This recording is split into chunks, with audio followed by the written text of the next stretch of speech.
Okay, guys, so now we're going to talk about something really cool. I think this is when agents start to get really powerful, which is allowing our agents to do tool calling. Tool calling is a way to extend the capability of a large language model by allowing it to call external tools or APIs. This will be useful specifically for tasks that require access to external data or services. In other words, what we're going to be able to do is allow our agents that we create to actually run our Python functions. We're going to give it access to any Python function that we define so that it can decide to use it if it wants to achieve its task. So we'll do from agents, import agent, and also function tool. We're going to use function tool to mark a Python function as an actual tool that can be used. So we'll do define get weather. Getting the weather is a very common example. So we get the weather. We can accept a parameter. So we'll say the city, and we'll have it expect a string as the return value. I'm going to have it print this message so that we know when this is actually invoked or not. And then to return the actual data, what you would do here is obviously hook this up to an actual weather API, but we're just going to simulate that to make it easier for us. We'll simply say the weather in city is sunny. So the idea is we're going to create an agent, and it's going to be a weather agent. So the instructions that you could have for this is you are the local weather agent, you are given a city, and you need to tell the weather.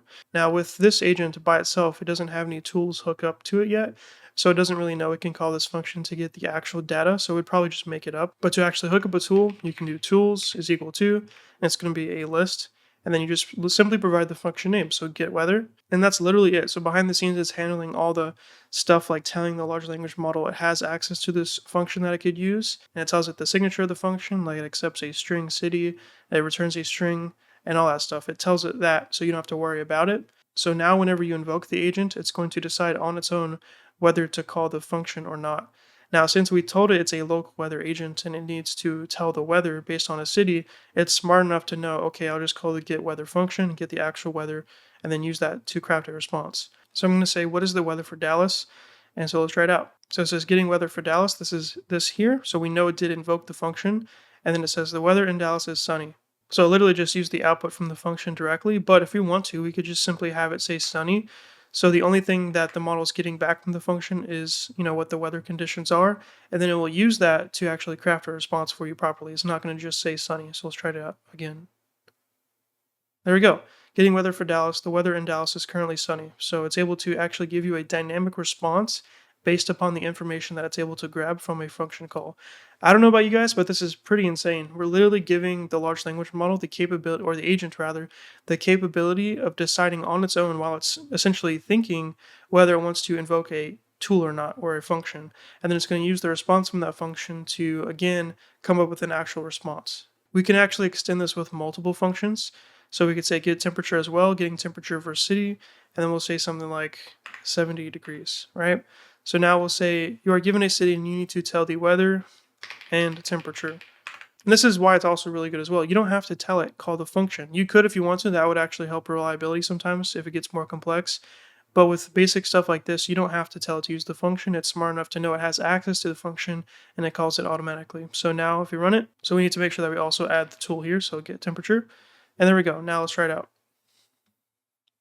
Getting weather for Dallas, getting temperature for Dallas. The weather in Dallas is currently sunny with a temperature of 78 degrees. That is awesome. So if I remove these tools here, it does not have access to these functions anymore. So if I call it, let's see what happens. I'm unable to provide real-time weather updates. However, you can check a reliable weather website, blah, blah, blah. So it knows that it doesn't have access to the functions anymore, so it cannot give you accurate data. If you want to, of course, you can just tell it to make it up, but it's kind of smart enough not to do that. It kind of assumes you don't want it to do that, hallucinate. Another cool thing is that if you change the actual prompt that you're feeding into the agent to say something like, how old is the moon? Something totally irrelevant to weather. This has nothing to do with agents, but the model itself behind this is smart enough to know that you're asking something totally irrelevant from the instructions that you gave it. So it's usually going to tell you, I can't really help you with that. Oh, in this case, it did not. But that's just an issue of prompt engineering, which means that you want to give it a more detailed prompt, like tell it. For example, we could say, for any unrelated queries, say, I can't help with that. Of course, you'd make it, better, but that's a basic way you can do that. There you go. I can't help with that because I said how old is the moon, but if I say Dallas, I get the temperature for Dallas. Perfect. Now, what's really cool about the Agents SDK that OpenAI provides is that they actually have a couple of their own built-in tools.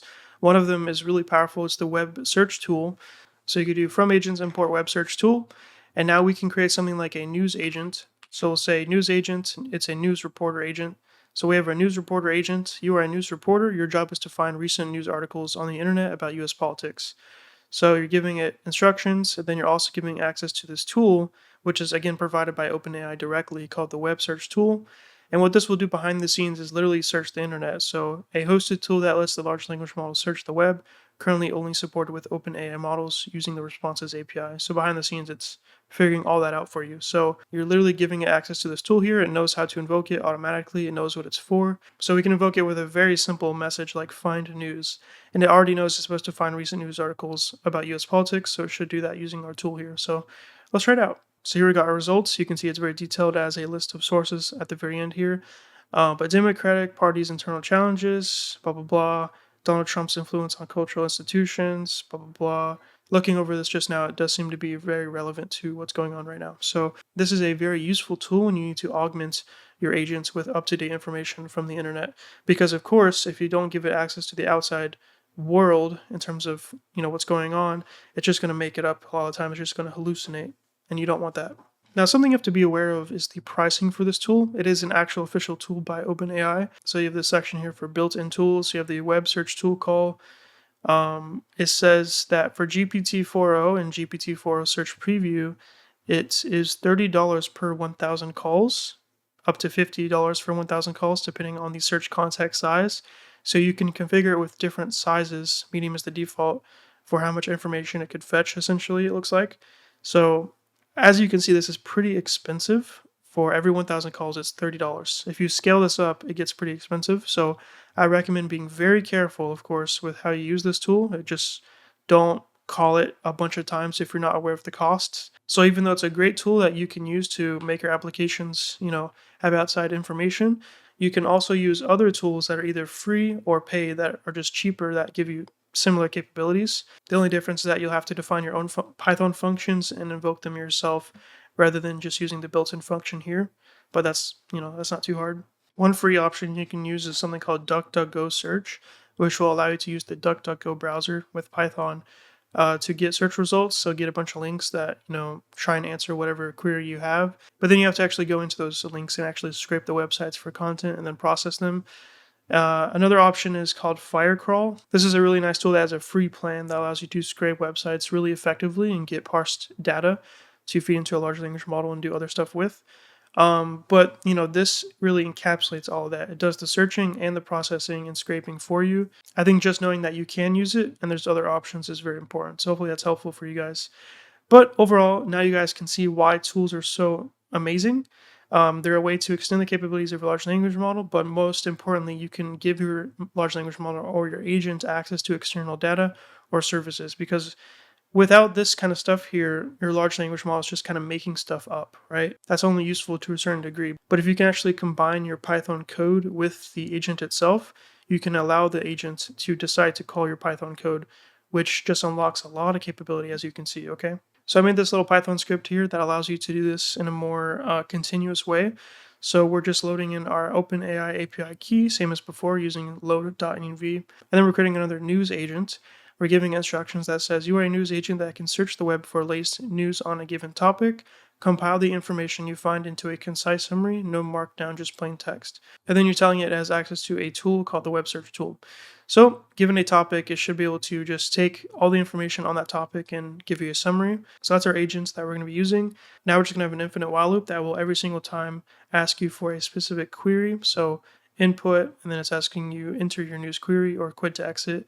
If they type quit, it breaks out of the loop and ends the program. Otherwise, it's going to invoke the agent with the query that you specified using run sync. So let's go into our local Python environment by doing env scripts activate, and then we're going to do Python news agent. Let's see what we get. So enter your news query, we're going to say soda. So it says, in recent developments within the soda industry, major companies are shifting towards healthier beverage options to meet evolving consumer preferences.